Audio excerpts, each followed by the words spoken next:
Let's install Teamviewer. Teamviewer is remote access and remote control computer software. Allows you to remotely control another computer. I use this software when I need to help a friend install something or fix his computer and not have time to drive to him. Both computers need to have the program installed and running. Go to this page, click on the button Download.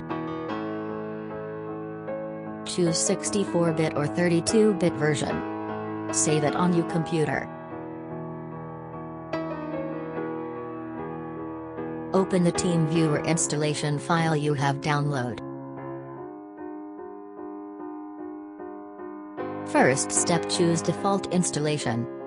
Click Accept Next, choose Yes.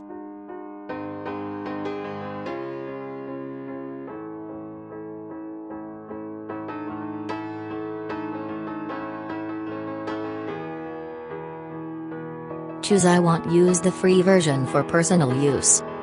Click Finish. Now the software will start.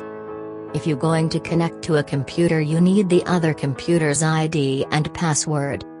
If somebody will connect to your computer, you need to give them new ID and password.